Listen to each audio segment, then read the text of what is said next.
आज फिर से सुप्रीम कोर्ट में एक बहुत ही इम्पोर्टेंट मैटर सुना जाने वाला है। CJI Surya Kant and justice Joymalya Bagchi की बेंच के सामने चल रही स्पेशल इंटेंसिव रिवीजन को चैलेंज करने वाली पिटिशंस की सुनवाई, जहां senior advocate such as Kapil Sibal, Abhishek Manu Singhvi, advocate Prashant Bhushan जैसे फेमस एडवोकेट्स को बहस करते हुए देखा गया। लेकिन सुनवाई के शुरू होने से ठीक पहले इलेक्शन कमीशन ऑफ इंडिया ने एक एफिडेविट फाइल करके सबको चौंका दिया, क्योंकि जहां पॉलिटिकल पार्टीज और पिटिशनर एमपी डोला सेन का कहना है कि बंगाल में लाखों लोगों का नाम वोटर लिस्ट से डिलीट हो रहा है, वहीं ईसीआई का कहना बिल्कुल उल्टा है कि सारे एलिगेशंस हाईली एग्जैजरेटेड है और वेस्टेड पॉलिटिकल इंटरेस्ट के लिए एम्पलीफाई किए जा रहे हैं। अब इलेक्शन कमीशन ऑफ इंडिया ने सुप्रीम कोर्ट को ये बताया है कि एसआईआर को लेकर जो मास डिसएनफ्रेंचाइजमेंट का नैरेटिव चल रहा है वो फैक्चुअल नहीं है, बल्कि एक पॉलिटिकल मुद्दा बनाया गया है।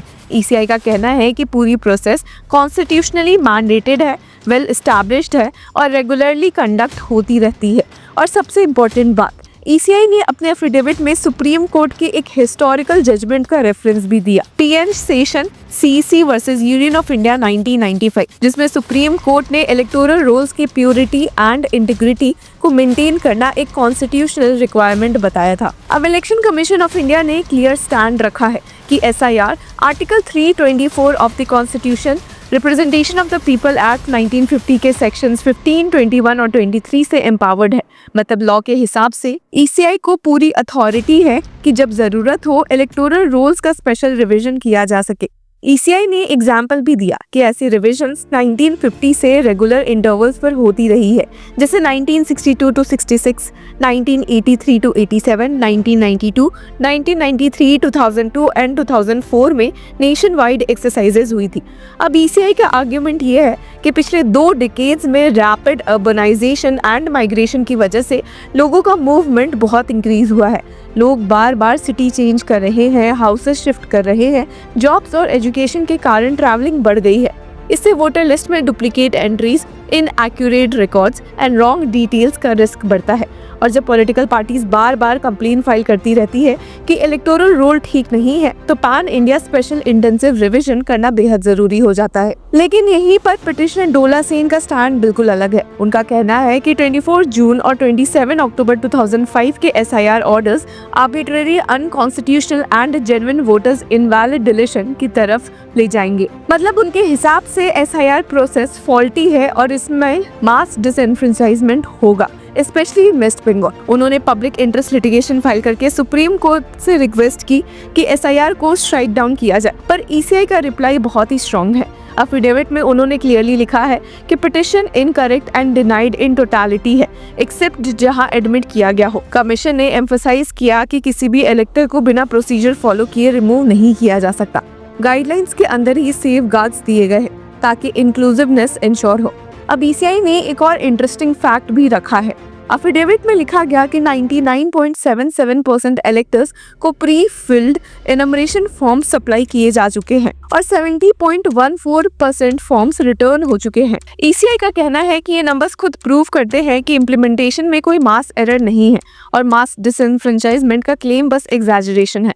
और जो सबसे स्ट्रॉन्ग एलिगेशन था कि वेस्ट बंगाल में खास तौर पर मास डिलीशन हो रही है, उस पर ईसीआई ने कहा कि these claims are not based on facts but are being advanced as a narrative through media to serve vested political interest।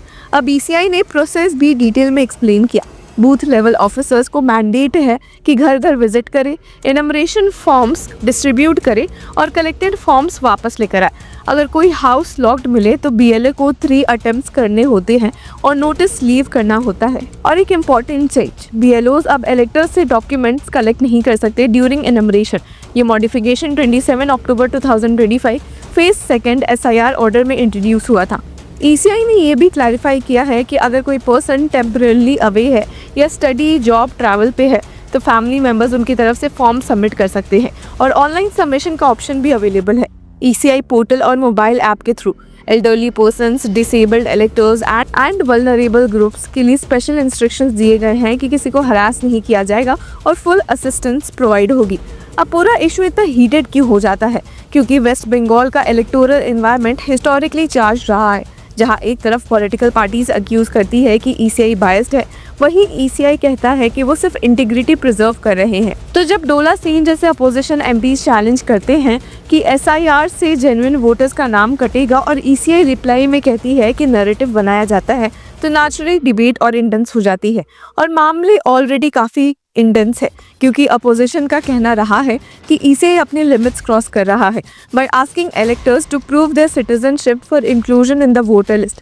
हालांकि इलेक्शन कमीशन ने इस आर्ग्यूमेंट को स्ट्रेटर प्रोजेक्ट किया था अपने एफिडेविट में और कहा था कि the powers of the central government are confined to reviewing the accusation of foreign citizenship and whether based on such accusation the Indian citizenship of a person should be terminated. It is only for this limited purpose that the exclusive jurisdiction has been vested in the center. यानी ECI कहता है कि centre की power यहाँ limited है, absolute नहीं। और फिर एक बोल्ड लाइन भी उन्होंने कही जो पूरी कंट्रोवर्सी का पिवट पॉइंट भी बन गया कि every other aspect related to citizenship can be inquired into by other authorities। इसलिए भी सुप्रीम कोर्ट में आज की हियरिंग इम्पोर्टेंट है क्योंकि सुप्रीम कोर्ट डिसाइड करेगा कि SIR लीगली करेक्ट है या नहीं और क्या allegations of mass deletion real concern है या पॉलिटिकल रिटोरिक। और फिर से सबकी नजरें CJ सूर्यकांत पर होंगी जो ये मैटर सुनेंगे और उसके कॉन्स्टिट्यूशनल एस्पेक्ट्स इवैल्यूएट करेंगे। तो पॉलिटिक्स, लॉ, पब्लिक परसेप्शन और इलेक्शन इंटीग्रिटी सब इस मैटर के अंदर इंटरलिंक्ड है। एक तरफ डेमोक्रेसी का फाउंडेशन है फ्री एंड फेयर इलेक्शंस, दूसरी तरफ लोगों का राइट टू वोट जो एक बेसिक डेमोक्रेटिक एंटाइटलमेंट माना जाता है, और तीसरी तरफ इलेक्शन कमीशन का कॉन्स्टिट्यूशनल ड्यूटी इलेक्टोरल रोल्स को एक्यूरेट रखना। जब तीनों के बीच कॉन्फ्लिक्ट होता है तब सुप्रीम कोर्ट ही फाइनल रेफरी होता है। तो आज की सुनवाई सिर्फ इस बात का जवाब नहीं देगी कि SIR चलनी चाहिए या रुकनी चाहिए, ये एक बड़े क्वेश्चन का जवाब देगी कि क्या इलेक्शन रिफॉर्म्स और एक्यूरेसी पर काम करना लोगों को वोटिंग राइट के रिस्क में डाल सकता है, या क्या पॉलिटिकल नॉइस कॉन्स्टिट्यूशनल इंटेंट को ओवरशैडो कर रही है। आज के लिए एक बात तो क्लियर है कि सुनवाई शुरू होने से पहले इलेक्शन कमीशन ने अपनी साइड बहुत ही पावरफुल नंबर्स, कॉन्स्टिट्यूशनल प्रोविजंस और प्रेसिडेंट्स के साथ रखी है। अब देखना ये भी इंटरेस्टिंग रहेगा कि सुप्रीम कोर्ट का अगला स्टेप क्या होता है वेस्ट बंगाल के मैटर में, जिसमें 9 दिसंबर की डेट फिक्स की गई है। और अब सबकी नजरें सुप्रीम कोर्ट पर है जो दूसरे स्टेट्स के मैटर की सुनवाई सुन रहे हैं। तो व्यूअर्स, इस पूरे मुद्दे पर आपकी क्या राय है? Let us know in the comment section. Until then keep following law chakra.